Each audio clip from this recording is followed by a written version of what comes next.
दोस्तों, मंगलयान मिशन से मंगल और चंद्रयान मिशन से चंद्रमा पर जीत हासिल करने के बाद इसरो ने अब सूरज पर फतह पाने की ठान ली है। भारत का सोलर मिशन आदित्य L1 एकदम सुरक्षित तरीके से लॉन्च हो चुका है, जहां 200 से ज्यादा वैज्ञानिक चंद्रयान के विक्रम लैंडर और प्रज्ञान रोवर के रिसर्च में लगे हुए हैं। तो वहीं वैज्ञानिकों की दूसरी टोली अब सूरज को अपनी मुट्ठी में करके इतिहास रचने की कोशिश में लगी हुई है। तो आखिर कैसे सूर्य के पास पहुँचेगा भारत का यह स्वदेशी सूर्ययान? क्यों छूट रहे हैं इस मिशन को कंट्रोल करने वाले वैज्ञानिकों के पसीने? और क्या इसरो के इस स्पेसक्राफ्ट को निगल सकता है उबलता हुआ सूरज? जानने के लिए बने रहिए वीडियो के अंत तक। दोस्तों, चांद के बाद भारत अब सूरज से भी अपनी नजरें मिलाने के लिए तैयार है। जी हाँ दोस्तों, इसरो का आदित्य L1 स्पेसक्राफ्ट पूरी तरह से सुरक्षित लॉन्च हो चुका है, जिसे इसरो टीम के द्वारा पहले आंध्र प्रदेश लाया गया और वहाँ से श्रीहरिकोटा सतीश धवन स्पेस सेंटर में इसरो के बाहुबली रॉकेट PSLV XL पर लोड किया गया। खैर, इसरो की टीम ने 2 दिन पहले ही इस खास मिशन की लॉन्चिंग का काउंटडाउन शुरू किया था। तो दोस्तों, खुशी की बात तो यह है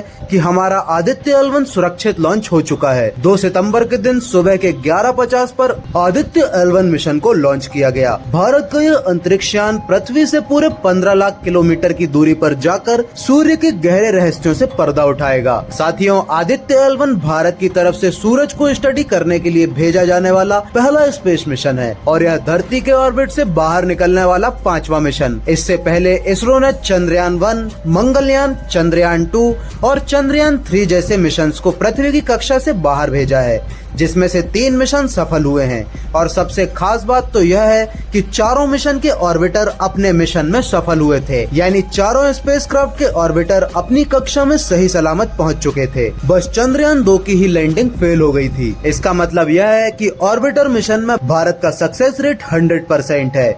और आदित्य L1 भी एक ऑर्बिटर मिशन है, जो पृथ्वी से 15 लाख किलोमीटर दूर सूरज और पृथ्वी के बीच मौजूद लैंग्रेज पॉइंट 1 की हेलो ऑर्बिट में चक्कर लगाते हुए सूर्य की स्टडी करने वाला है। आपको बता दें कि आदित्य L1 को लैंग्रेज पॉइंट 1 तक पहुंचने में पूरे 109 दिन लगेंगे और इस सफर में भारत का सूरजयान 50 लाख किलोमीटर से भी ज्यादा का सफर तय करेगा, क्योंकि इस बार भी इसरो हमेशा की तरह ही अपने अंतरिक्ष यान को पृथ्वी के अंडाकार ऑर्बिट में घुमाते हुए ही लैंग्रेज पॉइंट की तरफ फेंकने वाला है, जिससे कम ईंधन का उपयोग हो और मिशन में सेफ्टी भी बढ़ जाए। इसरो की बात करें तो आज सुबह ही इसरो के PSLV रॉकेट को पृथ्वी की लोअर ऑर्बिट में छोड़ा गया है। इसके बाद यह पृथ्वी के चक्कर लगाते हुए अपनी ऑर्बिट रेंजिंग मैनुअल परफॉर्म करेगा और कक्षा बढ़ाता चला जाएगा। फिर एक निश्चित डिस्टेंस पर पहुंचने के बाद अपने इंजन को फायर करते हुए पृथ्वी की कक्षा को छोड़ देगा और एक लंबा गैलेक्सी हाईवे पकड़कर सूर्य की तरफ बढ़ेगा, यानी कि करीब 3 महीने तक एक ही रफ्तार पर चलते हुए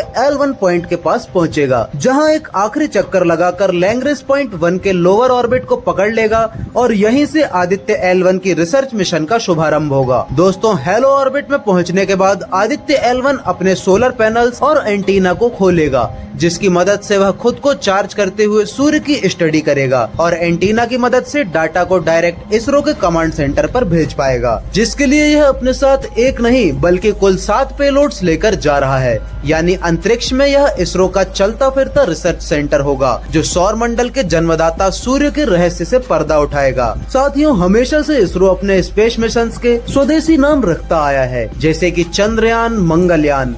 ठीक उसी तरह इस मिशन का नाम भी आदित्य L1 है, लेकिन यह इसलिए रखा गया है क्योंकि संस्कृत में आदित्य का मतलब होता है सूर्य और L1 होता है लैंग्रेज 1। लेकिन गर्व की बात यह है कि इसका नाम जितना स्वदेशी है, यह खुद भी उतना ज्यादा स्वदेशी है। यानी कि आदित्य L1 को इसरो ने पूरी तरह से इंडिया में ही डेवलप किया है और इसे बनाने में इसरो को कुल 16 साल का समय लगा है। जी हाँ दोस्तों, पहले आदित्य पर सिर्फ एक पेलोड लगाकर पृथ्वी के निचली कक्षा में भेजा जाना था, लेकिन फिर इसरो के वैज्ञानिक और स्पेस इंस्टीट्यूट ने मिलकर इसे और अपग्रेड करना जारी रखा और आखिर में 7 पेलोड्स के साथ 1480 किलो का यह अंतरिक्ष यान इतना शक्तिशाली और एडवांस हो गया कि इसरो ने इसे धरती से 15 लाख किलोमीटर दूर लैंग्रेज पॉइंट 1 पर भेजने का निर्णय लिया। अब आपके दिमाग में सवाल चल रहा होगा कि आखिर इसरो आदित्य L1 को इसी बिंदु पर क्यों भेज रहा है? तो आपको बता दें कि पृथ्वी और सूर्य के बीच अंतरिक्ष का यह बिंदु एक ऐसी जगह है जहाँ से से आदित्य L1 बिना किसी छाया के 24 घंटे व 365 दिन सूर्य पर नजर बनाए रखेगा। वहीं इसकी हेलो ऑर्बिट में चक्कर लगाते रहने के लिए इसे फ्यूल की भी जरूरत नहीं होगी। इसलिए इसरो ने इतना बड़ा कदम उठाया है।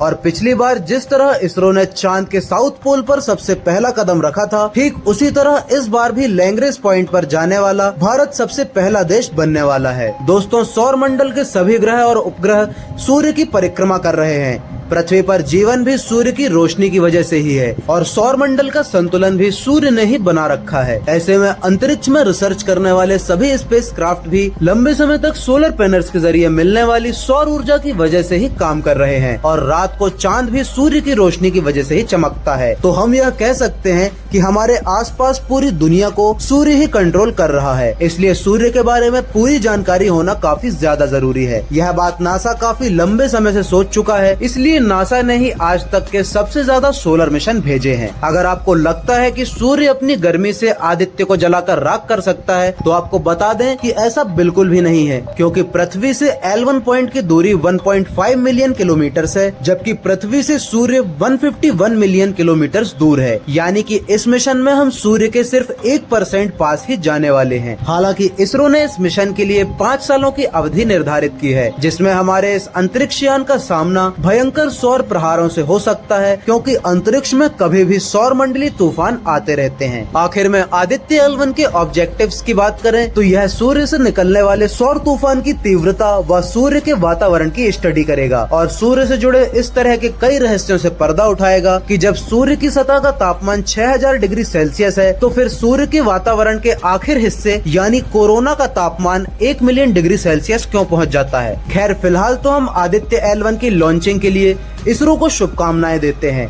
तो दोस्तों, यदि आप चंद्रयान 3 की तरह भारत के सूर्ययान मिशन को भी सपोर्ट करते हैं, तो कमेंट बॉक्स में यस आई सपोर्ट फॉर सूर्ययान जरूर लिखें। और यदि वीडियो अच्छा लगा हो तो इसे जल्दी से एक लाइक कर दें और अपने सभी दोस्तों के साथ शेयर कर दें। साथ ही इसरो से जुड़े ऐसे ही लेटेस्ट अपडेट्स के लिए हमारे चैनल द फैक्ट आर्मी को सब्सक्राइब करके पास वाले बेल आइकन को दबाना ना भूलें। Thanks for watching the video.